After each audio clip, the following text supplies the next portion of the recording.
Assalamualaikum warahmatullahi wabarakatuh. Waalaikumsalam warahmatullahi wabarakatuh.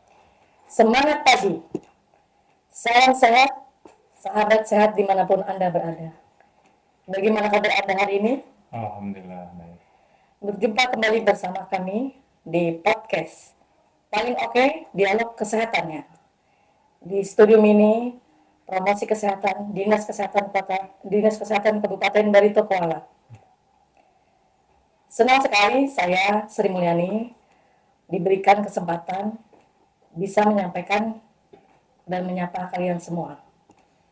Podcast kita pada hari ini mengenai bagaimana Puskesmas Tamban mencegah dan menanggulangi HIV/AIDS dengan sedini mungkin dengan inovasi yang dinamakan dengan Galuh Bungas. Seperti kita ketahui bersama, HIV/AIDS itu seperti fenomena gunung es yang terlihat kecil di atas tapi besar di bawahnya. Artinya, data yang didapatkan saat ini hanya sebagian kecil dari besarnya jumlah orang yang sebenarnya mengidap HIV/AIDS. Banyak orang yang tidak memeriksakan dirinya, sehingga angka jumlah pasti dari penderita HIV/AIDS tidak bisa diketahui. Telah hadir bersama kita sebagai narasumber kita hari ini Bapak Nur Hadi SKM MMKes. Selamat pagi Pak. Selamat pagi. Bagaimana kabarnya Bapak hari ini? Alhamdulillah sehat. Alhamdulillah. Baik, tentang Galuh Bungas ini Pak. Bagaimana, apa yang dimaksud dengan Galuh Bungas nih Pak? Baik, sebelum kita menyampaikan apa itu Galbungas, saya memperkenalkan diri dulu. Saya adalah Kepala Puskesmas Tamban yang diberi kesempatan alhamdulillah hari ini oleh pihak Promkes Dinas Kesehatan untuk sedikit menyampaikan tentang inovasi Puskesmas Tamban.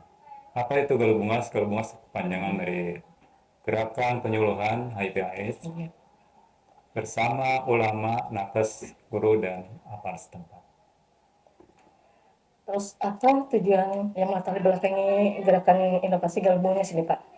Baik, ada beberapa yang kita rangkum dari tujuan atau latar belakang kita mengapa kita membuat atau menginovasikan yang rumus. Pertama, kita tahu bahwa penyakit HIV/AIDS itu tidak bisa disembuhkan, sehingga dengan inovasi ini harapan kita pencegahan sedini mungkin atau yang boleh dikatakan dari hulu sebutannya atau sedini mungkin kita bisa mencegah. Nah, mengingat sampai saat ini HIV/AIDS itu masih tinggi di Indonesia. Di tahun 2023 itu di Indonesia masih tinggi yaitu 515.495 kasus. Sedangkan di Kalsel itu ditemukan di tahun 2002 mulainya itu. Untuk di Banjarmasin sendiri pada tahun 2022 kasusnya masih banyak bahwa sebanyak 552 kasus. Nah, untuk di Batu sendiri, Bu, Iya. di tahun 2024 ini masih banyak juga, masih berjumlah 29. Nah, di puskesmas kita sendiri, di Puskesmas Tamban, sampai saat ini berjumlah 6. Inovasi ini diawali kita penemuan kasus itu di tahun 2014 itu ada 3 kasusnya. Sampai tahun 2017 stagnan itu 3 sampai 17. Nah, yang menjadi kita berinovasi itu karena pada tahun 2018 itu kenaikan yang hampir lebih 100%. Dari 3 naik menjadi 8, jadi penambahannya banyak sekali 5. Nah, itu yang membuat kita sedikit gelisah waktu itu di puskesmas, sehingga kita dengan beberapa tenaga kita merapatkan diri, membuat kenapa nih terjadi seperti ini di puskesmas atau wilayah kerja kita.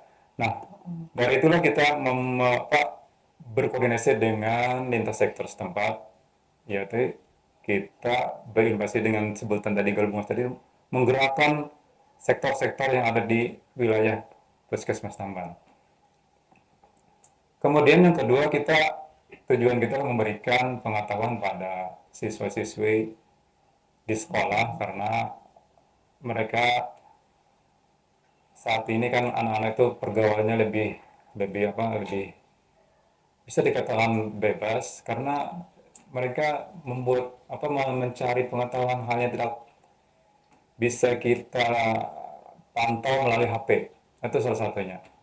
Sehingga arah kita juga ke sekolahan supaya anak-anak tersebut bisa menjauhkan diri dari faktor-faktor yang dapat menyebabkan penyakit tersebut. Nah, kemudian yang tujuan ketiga, kita mengarahkan kepada calon pengantin.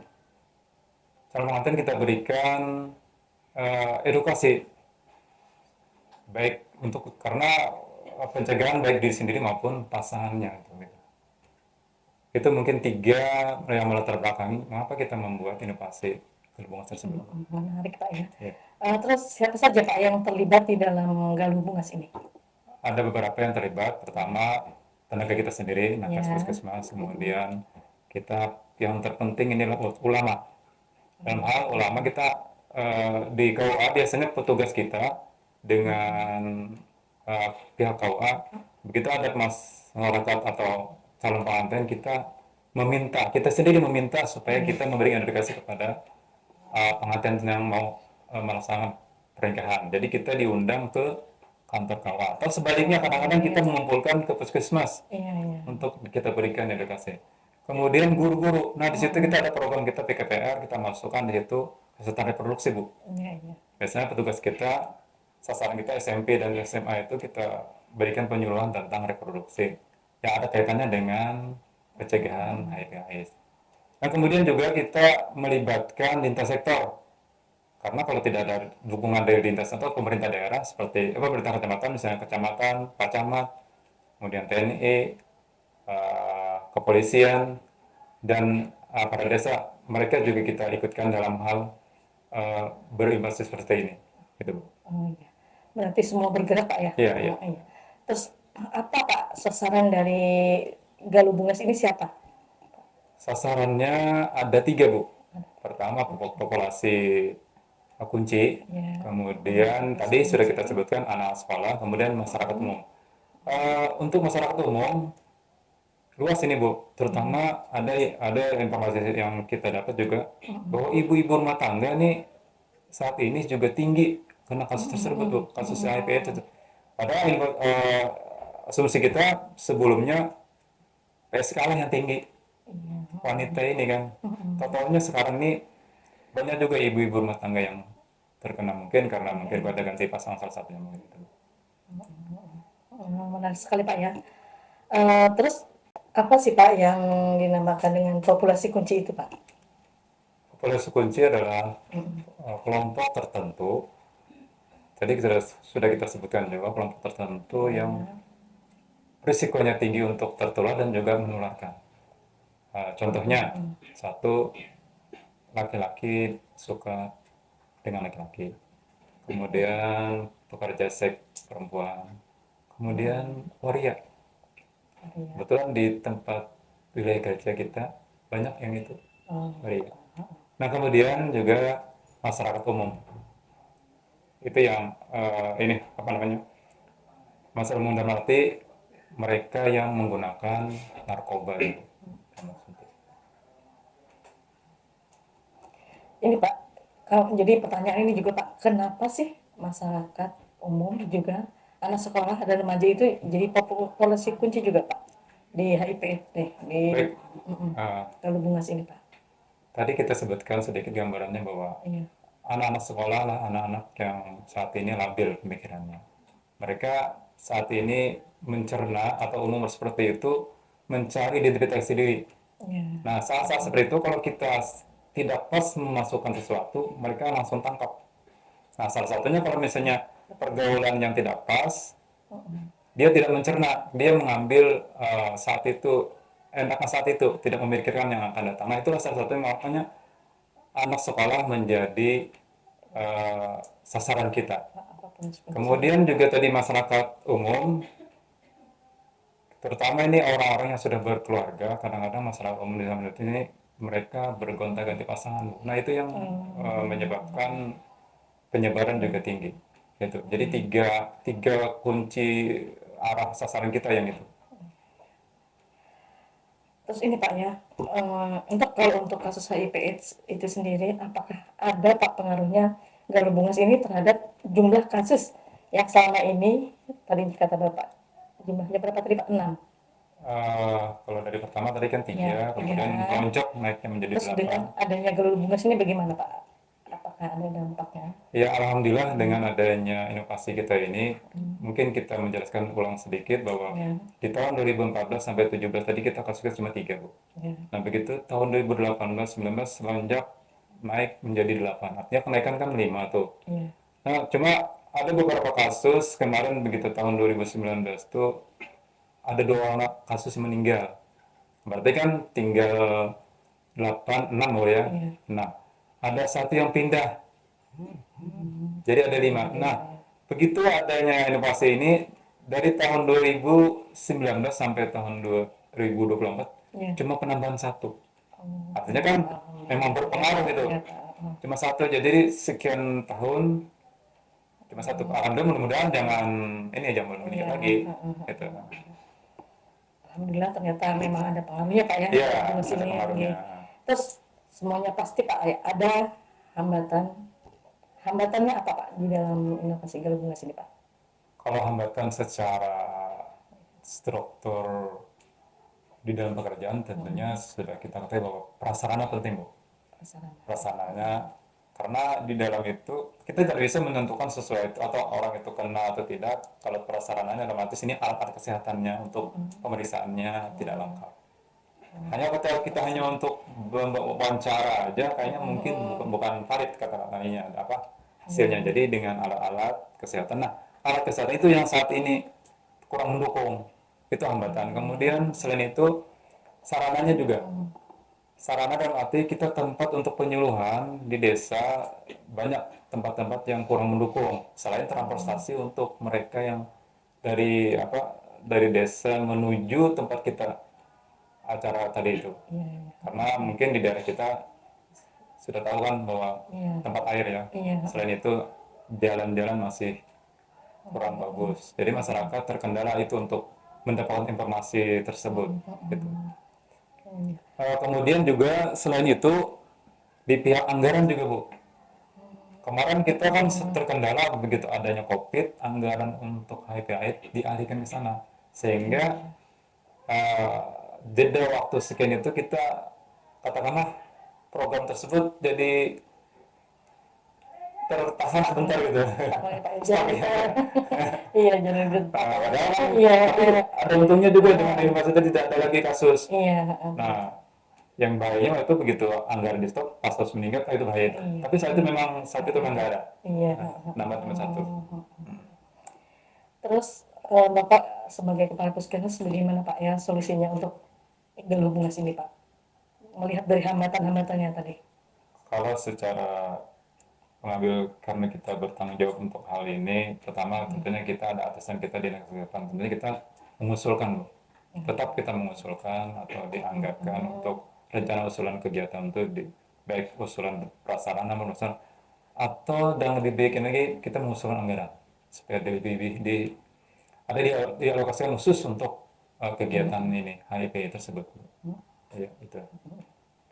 Terus apa Pak rekomendasi dan harapan ke depannya terkait dengan galur bunga ini Pak?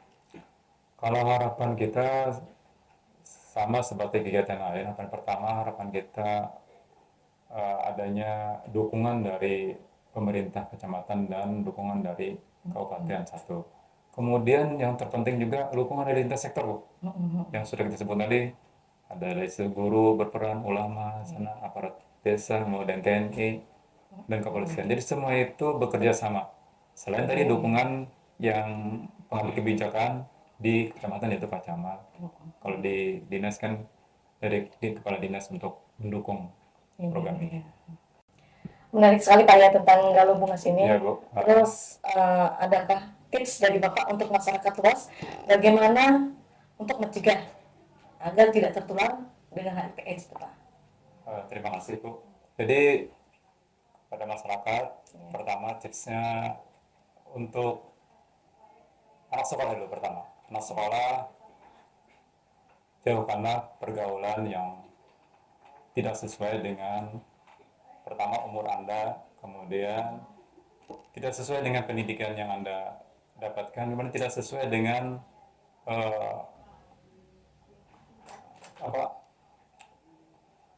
adat istiadat yang ada sudah terutama kita karena kita Banjarmasin ini kan orangnya agamis. Nah, jadi hal-hal yang tersebut tolong dijauhkan. Terutama kemudian informasi-informasi yang ada kan sekarang ini mudah nih, di HP ada. Jadi simak atau difilter betul-betul. Orang tua juga mengawasi anak-anaknya yang menggunakan HP, karena di HP banyak sekali informasi yang hal-hal yang baik atau buruk tergantung yang membuka atau membacanya. Nah, kalau kita tidak pantau, mereka mungkin bebas melihat hal-hal yang tidak kita inginkan.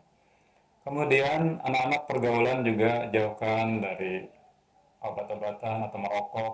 Merokok salah satu pintu mereka untuk melakukan obat-obatan. Karena di rokok sudah ada nikotin yang bisa menagih, yang nantinya bisa berdampak pada anak-anak, bisa dilampiaskan dengan obat. Obat kan salah satunya juga menagih. Jadi awal orang-orang itu membuat atau melakukan narkoba itu awalnya merokok. Nah, jauhilah itu merokok. Kemudian bagi orang-orang tua atau pasangan yang mau menikah, tolong ikuti nasihat-nasihat dari kesehatan. Kemudian kalau memang ada pemeriksaan, silahkan lakukan pemeriksaan. Bukan masalah tabu ini, jadi supaya kita berumah tangga kan panjang nih, Iya, Pak. tidak sebentar. Jadi periksakanlah, kita niatnya untuk baik, bukan untuk menjebak orang, maksud menjebak pasangan yang mau kita nikahi. Jadi supaya kelanjutannya sama-sama nyaman. Nah, seperti itu. Sekali lagi masyarakat secara luas, terutama di puskesmas atau di pemerintahan itu banyak tempat-tempat yang mendukung untuk hal-hal tanda kutip tadi. Karena sana jauh dari keramaian, ada tempat-tempat yang mendukung lapangan-lapangan yang Iya. ya seperti itulah. Apalagi kan didukung oleh tadi internet. Nah, jadi hal-hal seperti itu akan mendukung ke masyarakat atau anak-anak yang membuat hal-hal negatif. Nah, untuk itu kepada orang tua atau masyarakat, awasi betul-betul anaknya supaya tidak terjerumus ke hal-hal yang negatif. Kemudian bagi orang tua sendiri, tanda kutip nih, jangan bergonta-ganti pakaian, pasangan. Seperti itu. Karena tadi penularan HIV/AIDS melalui hubungan tersebut. Iya. Terima kasih, mungkin itu aja yang bisa kita gambarkan ke masyarakat. Yang pada intinya masyarakat jaga betul-betul keimanannya. Itu yang penting. Karena walaupun seperti apa kuatnya kita menangkal, kalau iman kita, keagamaan kita kurang mantap, sekali, 2 kali, 10 kali kita digoda, mungkin 11 kali kita kena. Jadi 1 sampai 10 mungkin bisa kita aja mau ini, Pak, mendorong menghindari, tapi begitu angka ke-11 mungkin kita tergoda.